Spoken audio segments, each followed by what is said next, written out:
నమస్తే. I'm doctor Satish ఎరా.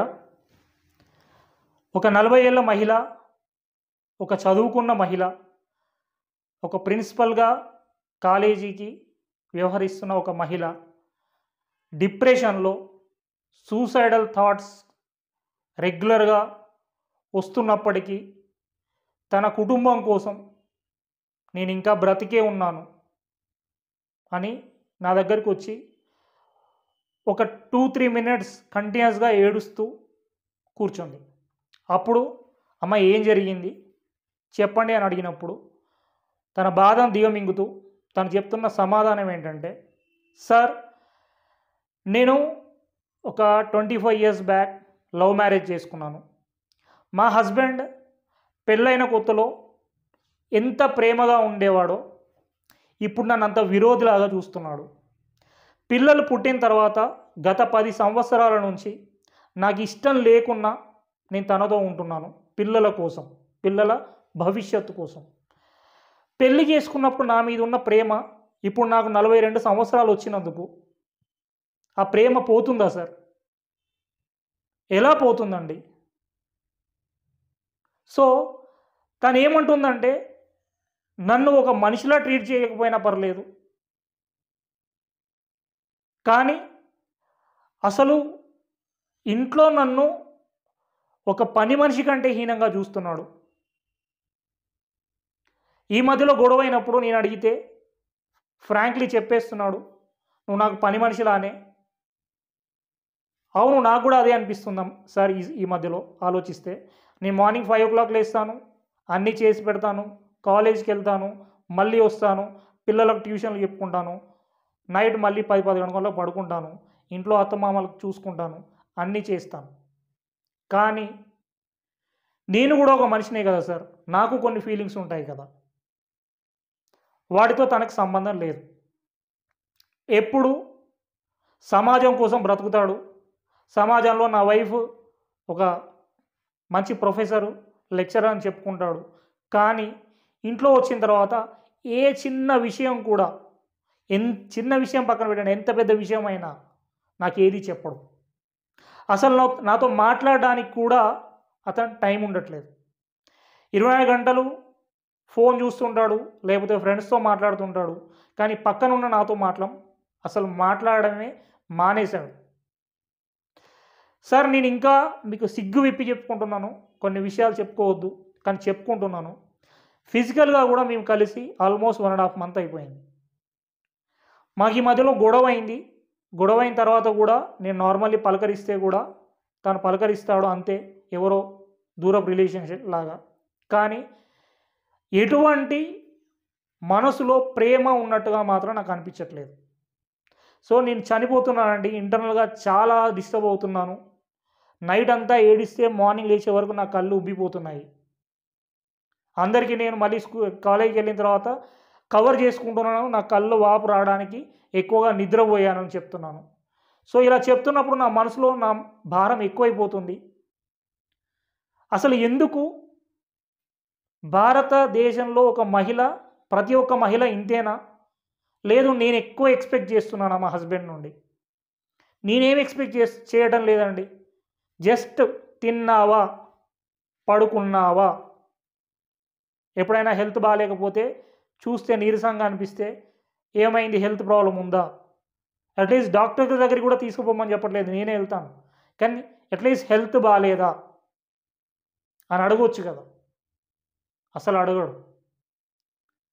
So ఈ మధ్యలో గొడవ అయినప్పుడు అసలు నన్ను మనిషిలా కూడా మీరు ఎందుకు ట్రీట్ చేయట్లేదు అని అంటే దానికి ఒక సమాధానం లేదు.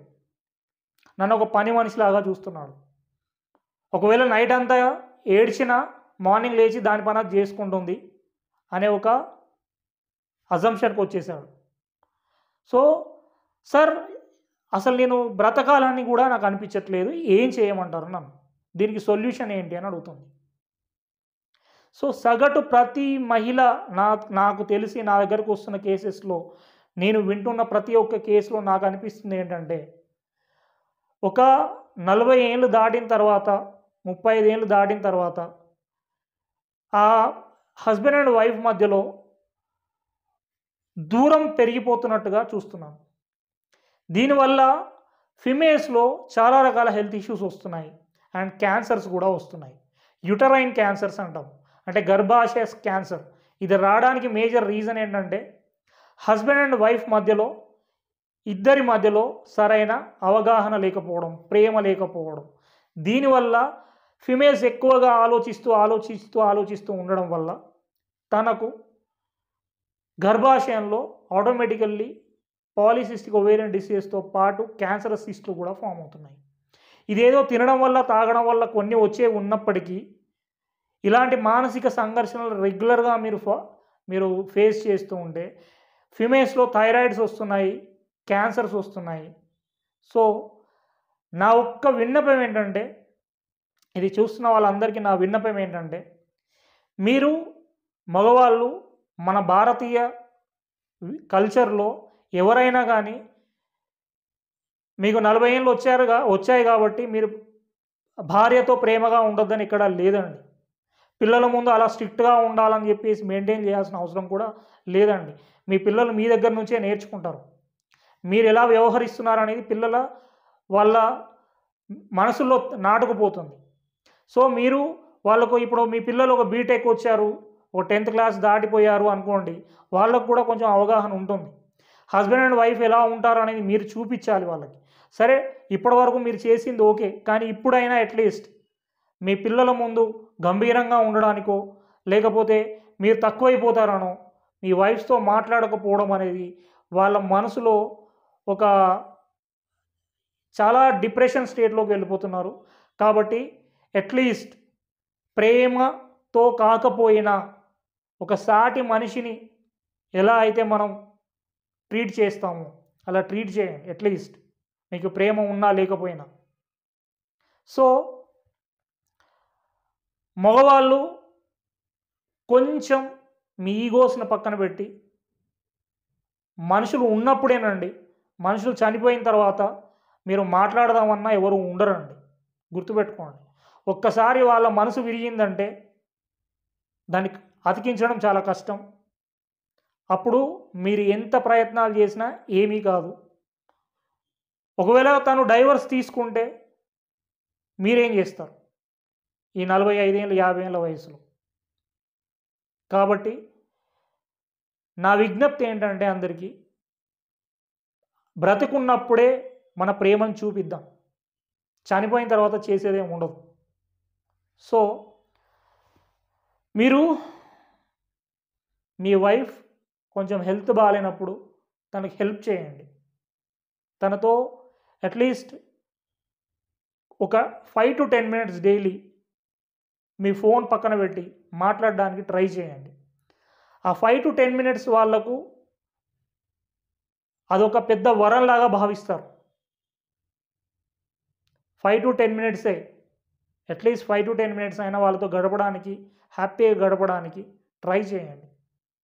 లేకపోతే వాళ్లకు ఏవైనా మేజర్ హెల్త్ ఇష్యూస్ వస్తే, ఒకవేళ క్యాన్సర్ వస్తే అది తగ్గడం కష్టం.